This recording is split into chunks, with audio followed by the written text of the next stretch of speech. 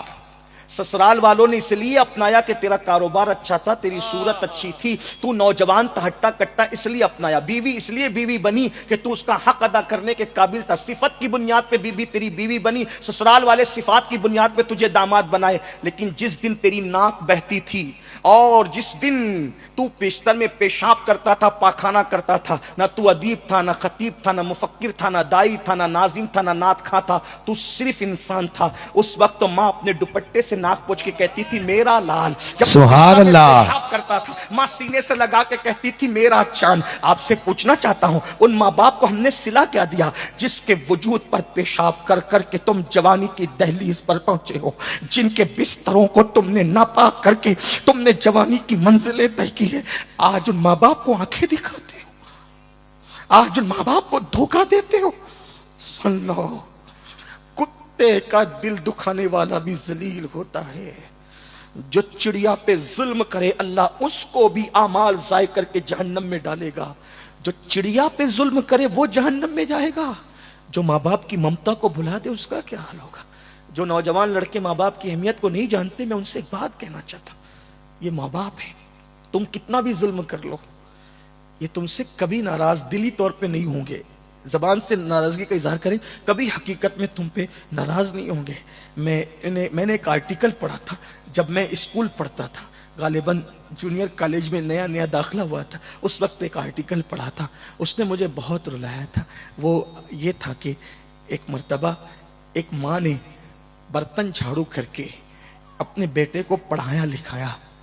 بہت ساری مائیں ہیں جو بہت دکھ اٹھا کر اپنے بچوں کو بہت کچھ بناتی ہے. ایک مفکر نے کہا تھا, ایک ماں اپنا پورا شباب لٹا دیتی ہے, ایک باپ اپنا پورا شباب قربان کر دیتا ہے جب بچہ کہیں جا کر کچھ بنتا ہے. ماں باپ نچوڑ دیتے ہیں اپنا شباب. یہاں وہ وقت نہیں کہ میں ماں باپ کے عنوان پہ گفتگو کروں, لیکن محض چشم تصور سے ایک مفکر نے آسمان کی طرف دیکھا تو اس نے کیا دیکھا کہ ملائکہ اللہ سے مکالمہ کرتے ہوئے کہتے ہیں, اللہ ممتا کسے کہتے ہیں.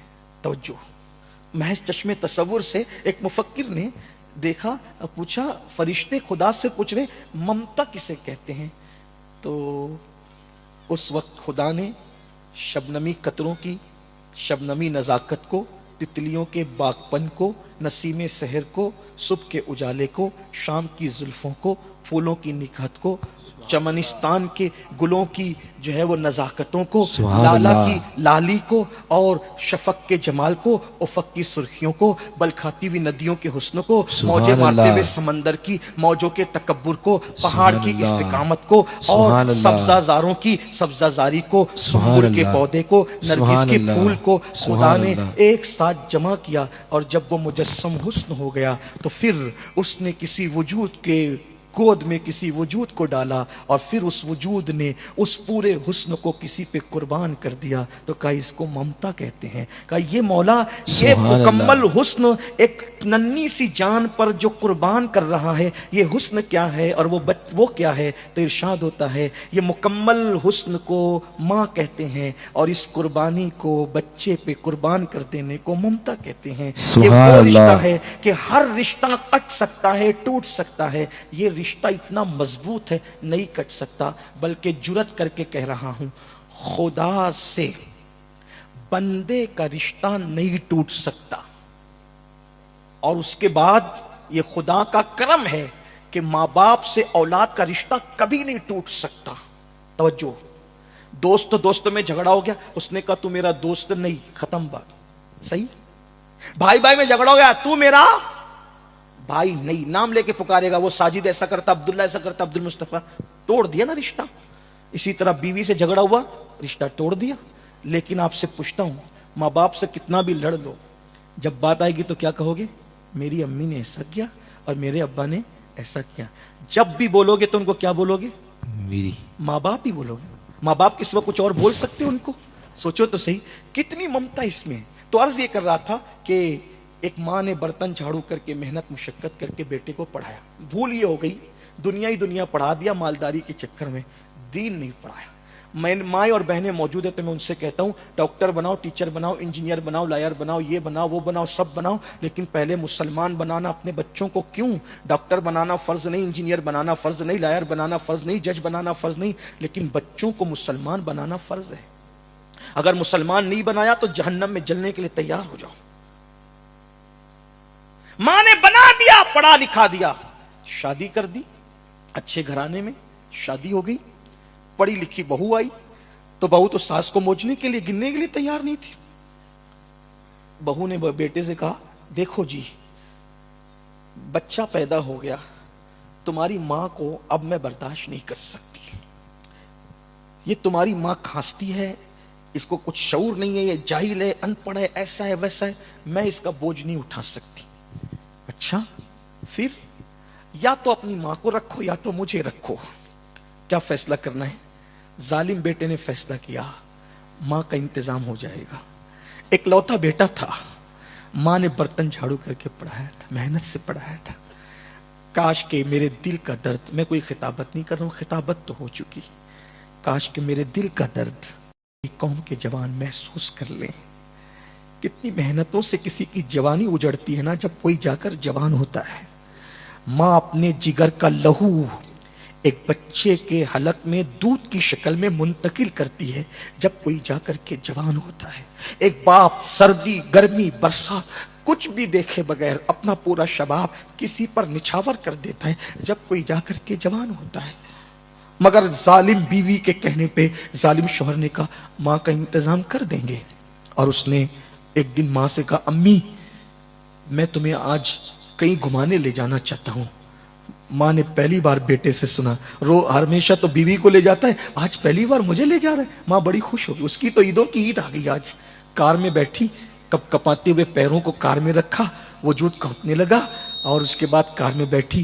بیٹا بات کرنے کو تیار نہ تھا, ایسے میں ایک اولڈ ہاؤس بڈھے گھر کے پاس لے گیا, وہاں ماں کو زینے پہ بٹھایا. اب بٹھا کے کہا ماں دیکھو میں چلتا ہوں, دیر نہیں کر سکتا کیونکہ کوئی دیکھ لے گا. ماں میری بیوی کہتی ہے کہ وہ تمہارے ساتھ نہیں رہ سکتی, اس لیے میری بیوی اپنا گھر بچانے کے لیے, یہ اولڈ ہاؤس ہے, بڈھا گھر ہے, یہاں عورتیں بڑے میاں بوڑھی عورتیں بوڑھے مرد یہاں رہتے ہیں, اب تم کو یہاں رہنا ہے. اچھا میں چلتا ہوں, ٹھیک ہے. یہ کہہ کے کار میں بیٹھا. ماں کی تو دنیا اجڑ گئی, ماں کی تو دنیا, اس کا تو سب کچھ اس کا بیٹا تھا. ایک بات آپ سے کہوں, میرے قائد نے مجھے ایک جملہ کہا تھا, اولاد کو بڑھاپے کا سہارا بنانے کی بجائے اولاد کو آخرت کا سہارا بنانے کی کوشش کرو. سبحان اللہ. اگر آخرت کا سہارا بنانے کی کوشش کر کے اس کو تم نے دیندار بنا دیا تو وہ بڑھاپے کا سہارا خود بخود بن جائے گا. کیا ہوا؟ ماں تو دیکھتی رہ گئی, کار چلی گئی, غبار کار بھی نظر نہیں آیا. بیٹھی بیٹھی رو رو کر دوپٹے سے آنسو پوچھ رہی تھی. کیسے میں اولڈ ہاؤس کے ذمہ داروں کی نظر پڑی, کوئی نیا مہمان آیا ہے. آنے کے بعد آ کر کے لوگ بیٹھ گئے. ماں تمہارا نام کیا ہے؟ یہ نام ہے. اچھا تمہیں یہیں رہنا ہے؟ ہاں مجھے یہاں چھوڑ کے جایا گیا ہے, اب یہیں رہنا ہے. ماں تمہاری کوئی اولاد ہے؟ ہاں ایک لوتا بیٹا ہے. ماں اس کا نام بتاؤ نا, نام کیا ہے؟ نہیں بتاؤں گی. ماں نام بتاؤ, کیونکہ اگر کبھی کچھ ہو گیا کم سے کم اس کو کوئی اطلاع تو ہم کر سکیں. نام بتاؤ. بتاؤ وہ کہاں رہتا ہے, نام بتاؤ. نہیں بتایا. نام بتاؤ. نہیں بتایا. ماں جی نام بتاؤ. کسی نے لقمہ بیچ میں دیتے ہوئے کہا ماں جی کو ابھی ابھی گھر سے نکالا ہے نا, اس لیے ماں اتنی ناراض ہے کہ اپنے بیٹے کا نام بھی نہیں لینا چاہتی. فوراً انجام کی پرواہ کیے بغیر آنکھیں پھاڑ کر کے کہا خبردار, میرے بیٹے کے خلاف اگر ایک جملہ بھی کہا تو, میرے بیٹے کے خلاف ایک جملہ بھی کہا خبردار, کچھ مت کہنا, چپ رہو, اسے کچھ نہ کہو. ماں جی جب بیٹے سے اتنا پیار ہے تو نام کیوں نہیں لیتی؟ کہتی میرا بیٹا بڑا مالدار بھی ہے, بڑا پڑھا لکھا بھی ہے, پورے شہر میں نامور بھی ہے, تم لوگ اس کو پہچانتے ہو. میں اس لیے نام نہیں لے رہی ہوں کہ اگر نام لے لوں گی تو میرے بیٹے کی عزت چلی جائے گی. اللہ. اب بھی میں اپنے بیٹے کی عزت کو بچانا چاہتی. یہ ہوتی ہے ماں. آج اپنے ماں باپ پہ ظلم کرے. پسند کی شادی کا بھوت اتنا سوار ہے آج کے لڑکے اور لڑکیوں کو کہ ماں باپ کو چھوڑ کے, یاد رکھو ماں باپ کو ناراض کر کے مسجد جاتے ہو تو اللہ تمہارے سجدوں کو تمہارے منہ پہ مار دیتا, رد کر دیتا ہے. ماں باپ کو ناراض کر کے حج کرتے ہو, اللہ حج کو رد کر دیتا ہے. ماں باپ کو ناراض کر کے جن کا حج اور نماز قبول نہ ہو ان کی شادیوں میں برکت کیسے ہو سکتی ہے؟ اپنے ماں باپ کو خوش کرو, راضی کرو, ان کی دعا لو, اس لیے کہ وہ تمہارے سب سے بڑے مرشد ہے. تو آخری بات, سرکار غریب نواز جہنم سے بچانے آئے. بات آخری کر رہا ہوں، توجہ سے سن لیں. غریب نواز ایک دن اسی اجمیر شریف میں جہنم کے عذاب پہ بات کرتے. جہنم میں یہ عذاب ہے، یہ عذاب ہے، یہ عذاب ہے، یہ عذاب ہے، یہ عذاب ہے. جہنم کے عذاب پہ بات کر رہے تھے غریب نواز. ایک نوجوان اٹھ کے کھڑا ہو گیا اور کھڑا ہونے کے بعد کہنے لگا حضرت یہ آپ جہنم کی عذاب کو جو بیان کر رہے ہو مجھے ڈر لگ گیا جہنم سے، اور میں جہنم کی آگ سے بچنا چاہتا ہوں، طریقہ بتا دے. میں اتنا سب عمل نہیں کر سکتا، کوئی ایک طریقہ بتا دے سرکار تاکہ میں جہنم کی آگ سے بچ جاؤں. غریب نواز کلم الناس علی قدر عقولہم، لوگوں کی عقلوں کے مطابق ان سے بات کرو. کیا فرمایا؟ بیٹا جہنم سے بچنا ہے، ایک ہی بات پہ عمل کرے گا. ہاں ایک ہی بات پہ. جا بیٹا داڑھی رکھ لے، اگر تو نے داڑھی رکھ لی نا انشاءاللہ تو جہنم سے بچ جائے گا. اب جوان لوگ کس کی سنتے ہیں؟ اس نے غریب نواز سے کہا سرکار یہ بات سمجھ میں نہیں آ رہی ہے کہ صرف میں داڑھی رکھ لوں گا تو جہنم سے بچ جاؤں گا. بات سمجھ میں نہیں آئی. حالانکہ اس دور کے لوگ تھے، مولانا کہہ رہے تھے نا بھی کہ لوگ داڑیاں رکھ کر کے پہلے سدھر جاتے تھے، پھر ابھی داڑھی بھی رکھ کر کے لوگ نہیں سدھرتے. تو میں اس دور کی بات کر رہا ہوں، ہے نا، کہ لوگ داڑھی رکھتے تھے تو جھوٹ نہیں بولتے تھے. کیوں؟ داڑھی بدنام نہ ہو جائے. لوگ داڑھی رکھتے تھے تو عورتوں پہ پاپ کی نظر نہیں ڈالتے تھے کیونکہ داڑھی بدنام نہ ہو جائے. یعنی داڑھی کا اتنا خیال رکھتے تھے. اور آج کل اللہ ہی اللہ، کچھ کہتے نہیں، اچھی بات نہیں، بڑی معذرت کے ساتھ لا الہ الا اللہ استغفر اللہ. بہرحال تو اس نے کہا حضرت داڑھی رکھنے کا مطلب میں سمجھ نہیں پایا کہ داڑھی رکھ لو جہنم سے بچ جاؤ. غریب نواز جانتے تھے داڑھی رکھے گا نا نماز بھی پڑھے گا، نشہ بھی نہیں کرے گا، جھوٹ بھی نہیں بولے گا. جانتے تھے کہ داڑھی رکھ لے تو کہا جہنم سے بچ جائے گا. اس نے کہا حضور داڑھی رکھنے سے کوئی جہنم سے کیسے بچ سکتا ہے؟ اب غریب نواز کا انداز تبلیغ دیکھو. فرماتے بیٹا تو نے لیلا مجنو کی داستان سنی؟ تو نے لیلا مجنو کی داستان سنی؟ اس نے کہا ہاں سنی ہے. تو کہا کیا تو نے وہ واقعہ نہیں سنا کہ مجنو پر جب لیلا کے عشق نے غلبہ کیا تو مجنو لیلا لیلا لیلا لیلا کرتے کرتے اس کو ڈھونڈنے نکلا. کس کو؟ لیلا کو. اور جنگل میں گیا، گم ہو گیا. تو مجنو کے جو سچے دوست تھے جب انہوں نے دیکھا کہ مجنو دکھتا نہیں تو مجنو کو ڈھونڈنے نکلے. جب مجنو کو ڈھونڈنے نکلے تو دیکھا جنگل میں بے ہوش پڑا ہے. اس پہ پانی کے چھینٹے ڈالے، ہوش میں آیا تو مجنو سے کہا ارے مجنو تو نے لیلا کی محبت میں تو سب کچھ قربان کر دیا، بتا کیا کریں؟ اس نے کہا بھوک لگی ہے. سچے دوست تھے. کہا جنگل میں اب تجھے کیا کھلائیں؟ ہاں چلو جنگل میں شکار کرتے ہیں، دعا کر کچھ اچھا ہاتھ لگ جائے تو ہم تجھے کچھ کھلائیں گے. 800-900 سال پہلے کی بات نہیں کر رہا ہوں، اس سے بھی پہلے کی بات کر رہا ہوں. تو کیا ہوا؟ جنگل میں نکلے، ہرن کا بچہ ہاتھ لگ گیا. آپ نہیں کرنا بھی ہرن کا شکار، ہمارے ملک میں اجازت نہیں ہے اس کی. ملک میں جس کی اجازت نہیں ہے تو وہ کام نہیں کرنا، ٹھیک ہے. لیکن انہوں نے اس دور میں کیا، اس دور میں اجازت تھی. تو ہرن کا بچہ ہاتھ لگ گیا. ہرن کا بچہ ہاتھ لگا، بڑا خوبصورت ہوتا ہے ہرن کا بچہ اور بڑا مزہ بھی آتا ہے. لوگ کہتے ہیں ایسا، بلکہ اعلیٰ حضرت نے کیا فرمایا، کباب آہو میں بھی نہ پایا مزہ جو دل کے کباب میں ہے.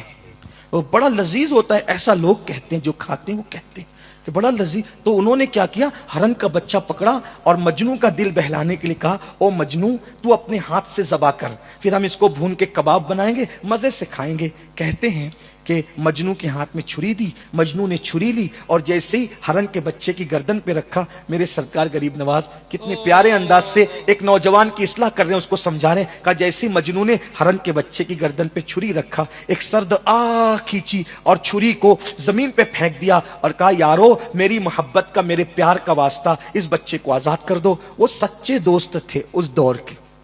اب تو بیٹے سچے نہیں رہے، اولاد سچی نہیں رہی، ماں باپ کی اولاد کام نہیں آتی تو دوست تو سچے کہاں سے لائے، ہے نا. تو پھر کیا ہوا کہ اللہ اکبر، یہی ہوا کہ اس نے چھری پھینکی اور کہا میری سچی دوستی کا واسطہ اس بچے کو آزاد کر دو. جیسے ہی آزاد کیا وہ چھوکڑی بھرتے ہوئے بھاگ گیا. دوستوں نے حسرت سے کہا او مجنو پگلے، اتنی محنت سے ہرن کا بچہ ملا تھا اور تو نے دوستی کا واسطہ دے کر آزاد کرا دیا. کیوں آزاد کرایا؟ کیوں ایسا کیا؟ مجنو نے بڑی سادگی سے کہا تم سے زیادہ بھوک تو مجھے لگی ہے، میں اس کو ذبح کرنا چاہتا تھا، لیکن جیسے میں نے اس کی گردن پہ چھری رکھا، اس کے چہرے پر میری نظر پڑی تو میں نے اس کی آنکھوں کو دیکھا. جب آنکھوں کو دیکھا تو اس ہرن کے بچے کی آنکھ ہو بہو میری لیلا کی آنکھوں کی طرح تھی. ارے نادان دوستو، جس کی آنکھ میرے محبوب کی آنکھ کی طرح ہو، میں اس جانور پر چھری کیسے چلا سکتا ہوں؟ میری محبت کی غیرت کو گوارا نہ ہوا، عشق کی غیرت نے گوارا گوارا نہ کیا کہ جس کی آنکھیں میرے محبوب کی آنکھوں کی طرح ہو اس پہ میں چھری چلا دوں. جب یہ واقعہ غریب نواز نے پورا کیا تو اس جوان سے کہتے ہیں نادان لیلا مجنو کی دو محبت کی حقیقت کیا ہے؟ ایک فرضی کہانی کے سوا میرے اللہ نے میرے نبی سے جتنی محبت کی ہے کوئی اتنی محبت کسی سے نہیں کر سکتا. انہی کی محبت میں تو کائنات بنایا, جنت بنایا, سب کچھ بنایا, ملائکہ بنایا, انسان بنایا, انہی کی محبت میں سب کچھ بنایا. اللہ جتنا پیار کرتا ہے محبوب سے اتنا پیار کسی سے نہیں کرتا. حتیٰ کہ محشر بھی منعقد ہوگا تو محبوب کی عزت کے ظہور کے لیے منعقد ہوگا. فقط اتنا سبب ہے انعقاد بزم محشر کا کہ ان کی شان محبوبی دکھائی جانے والی ہے. سبحان اللہ اکبر فرمایا غریب نواز کہ اللہ جتنا اپنے نبی سے محبت کرتا ہے کوئی کسی سے محبت کرنے والا؟ اسی لیے تو کہہ رہا ہوں داڑھی رکھ لے, نبی کی سنت پر عمل ہوگا تو تیرا چہرہ محبوب کے چہرے کے سانچے میں ڈھل جائے گا. اور جب تیرے گناہوں کی وجہ سے تجھے جہنم لے جائے گا تو اللہ کی رحمت کو پیار آئے گا اور اللہ فرمائے گا جس کا چہرہ میرے محبوب کے چہرے سے ملتا جلتا ہو میں اس کو جہنم میں کیسے جلا دوں. تو محبوب کے چہرے کی مشابہت کے صدقے اللہ تبارک و تعالیٰ تجھے جہنم سے بچا لے گا. یہ غریب نواز کا انداز تھا. آئیے ہم غریب نواز کے سچے غلام بنے. غریب نواز سرکار فرماتے ہیں قیامت میں سب سے پہلی پوچھ نماز کے حوالے سے ہوگی. غریب نواز فرماتے ہیں اللہ اکبر. غریب نواز ارشاد فرماتے ہیں جو ماں باپ کا دل دکھائے مرتے وقت اس کی زبان پہ کلمہ نہیں آئے گا. غریب نواز فرماتے ہیں اللہ تک پہنچنے کا راستہ بندوں کے دل سے ہو کے گزرتا ہے. جب تک تم بندوں کا دل خوش نہیں کرو گے اس وقت تک کہ اللہ تک نہیں پہنچ سکو گے. غریب نواز فرماتے ہیں اللہ کے نزدیک سب سے بڑا گناہ اگر کوئی ہے تو وہ اپنے مسلمان بھائی کو ذلیل کرنا, رسوا کرنا ہے. مسلمان کو ذلیل کرنا جتنا بڑا گناہ ہے اتنا بڑا گناہ شرک کے علاوہ کوئی اور ہو نہیں سکتا. یہ ہے اس لیے مسلمانوں آؤ غریب نواز کے سچے بنو, سچے پیروکار بنو. یہ غریب نواز ہے جنہوں نے ہندوستان کے کفرستان میں اسلام کا پرچم لہرایا اور یہ ہم پر احسان ہے کہ غریب نواز نے 90 لاکھ کو ایمان کی دولت عطا کی. اور ایک بات سن لیں, دنیا میں کوئی ماحول ہو ہندوستان والوں صرف سچے مسلمان بن جاؤ, تمہیں گھبرانے کی ضرورت نہیں ہے. ایک معین الدین نے اتنا بڑا انقلاب کیا. غریب نواز اب بھی ہمارے درمیان موجود ہیں. انشاءاللہ جب تک خواجہ زمین پر موجود رہیں گے ہمارے درمیان موجود رہیں گے ہندوستان کی سرزمین سے ہمیں کوئی ختم نہیں کر سکتا, کوئی مٹا نہیں سکتا. نادان ان کے بٹھائے ہوئے اونٹوں کو کوئی ہٹا نہیں سکتا تو ان کے بسائے ہوئے کو کوئی کیسے ہٹا سکتا ہے. لیکن کوئی ان کا ہو کر تو دیکھے, کوئی ان کا سچا بن کر تو دیکھے. زبانی جمع خرچ نعرے بہت ہو گئے, عمل کے میدان میں قدم رکھو, دیندار بنو, محنت کر کے مالدار بنو, سچے اچھی طرح سے مالدار بنو. کیونکہ غربت انسان کو کبھی کبھی کفر تک لے جاتی ہے. اس لیے غریبی سے نکلنے کی کوشش کرو, مالدار بنو, مگر مالدار سود کے پیسوں سے اور جوئے کے پیسوں سے مت بننا. کیونکہ جس نے سود کا پیسہ ایک لقمہ کھایا گویا اس نے اپنی ماں کے ساتھ 36 بار زنا کیا. اور سود کھانے والے, سود کا دھندا کرنے والوں کے ساتھ اللہ جنگ کا اعلان کرتا ہے. سور کھانا بھی حرام, سود کھانا بھی حرام, مگر سور سے بڑھ کر سود کھانا اس لیے زیادہ حرام ہے کہ سور کھانے پر اللہ نے صرف حرام کا حکم دیا, جنگ کا اعلان نہیں کیا.